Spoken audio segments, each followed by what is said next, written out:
انسان کو پیدا کیا تو کیا جنوں کو نہیں کیا؟ کیا فرشتوں کو نہیں کیا؟ کیا یہ گیلیکسیز پیدا نہیں کی؟ کیا چاند اور سورج نہیں پیدا کیا؟ کیا ہماری زمین کے اوپر زندگی کی جو شکلیں ہیں نباتاتی اور حیواناتی، یہ چرند ہیں اور پرند ہیں اور مچھلیاں ہیں، کس نے پیدا کی؟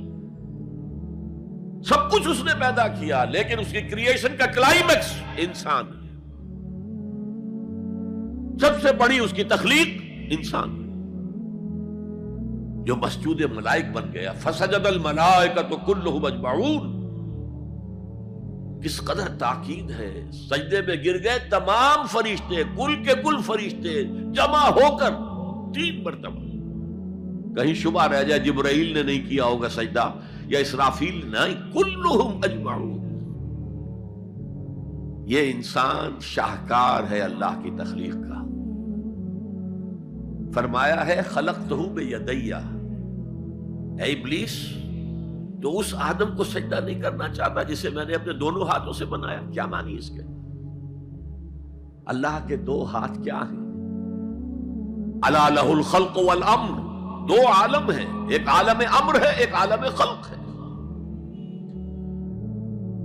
عالم امر میں اللہ کے حکم کی تعمیل چشم زدن میں ہو جاتی ہے، انما امرہ اذا اراد شیئا فانما یقول له کن فیکون۔ اور عالم خلق میں وقت لگتا ہے۔ آم کی گٹھلی سے درخت تو بنے گا آم کا، لیکن کتنے سال لے گا؟ ماں کے پیٹ میں بچہ پرورش تو پائے گا، لیکن 9 مہینے لے گا۔ اللہ نے فرمایا کتنی جگہ پر میں نے آسمان اور زمین 6 دنوں میں پیدا کی۔ عالم خلق میں ٹائم کا ایلیمنٹ ہے، عالم امر میں کوئی ٹائم نہیں۔ عالم امر سے تعلق رکھنے والی صرف 2 مخلوقات ہیں، فرشتے اور انسانی ارواح۔ یسألونک عن الروح قل الروح من امر ربی۔ اور عالم خلق سے ہمارا یہ جسم ہے، حیوانی وجود ہمارا جو زمین سے آیا ہے، منہا خلقناکم وفیہا نعیدکم ومنہا نخرجکم تارۃ اخری۔ یہ یہاں سے آیا پھر یہیں چلا جائے گا، روح وہاں سے آئی اور وہیں لوٹے گی۔ انا للہ وانا الیہ راجعون، یہ ہمارا جسم تو نہیں جائے گا۔ الرحمن علم القرآن خلق الانسان علمہ البیان۔ انسان کو جو صلاحیتیں دی اللہ نے، ان میں سب سے بڑی صلاحیت قوت بیان ہے۔ اس لیے انسان کو اہل منطق کہتے ہیں حیوان ناطق، بولنے والا حیوان۔ یہ اپنے آپ کو ایکسپریس کرنے کی صلاحیت ہے۔ یہ تمام صلاحیتوں میں چوٹی کی صلاحیت ہے۔ دیکھیے ہمیں آنکھیں دی ہیں، حیوانوں کی بینائی ہم سے کہیں زیادہ ہے۔ ایسے حیوان بھی ہیں کہ جنہیں لائٹ کی ضرورت ہی نہیں، بغیر روشنی کے دیکھتے ہیں۔ یہ باز اور شاہین بڑی بلندی سے زمین پر پڑی ہوئی سوئی کو دیکھتے ہیں۔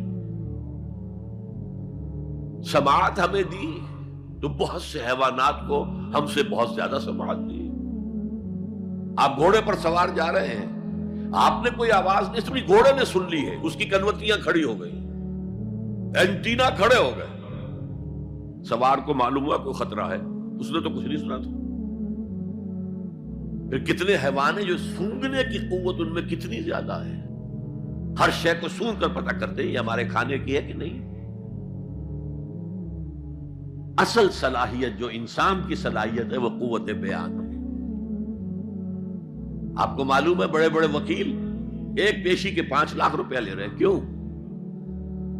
ان کے اندر بیان کی صلاحیت زیادہ ہے، تو مقدمے کو خوبصورتی سے پیش کر سکتے ہیں۔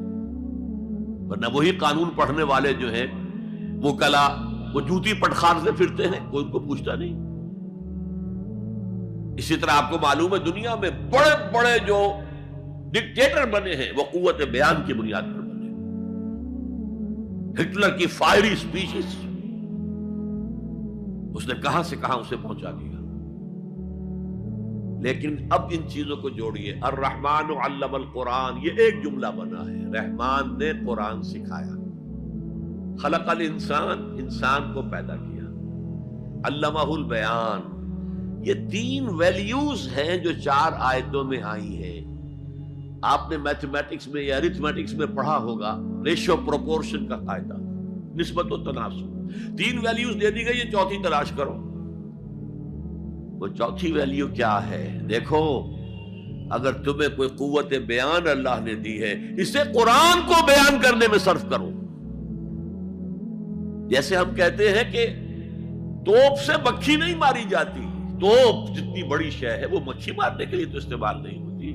تمہیں اللہ نے قوت بیان دی ہے، اسے صرف پیسے کمانے کے لیے استعمال نہ کرو، اسے لیڈری چمکانے کے لیے استعمال نہ کرو. اس قوت بیان کو اس قرآن کے بیان کرنے میں استعمال کرو.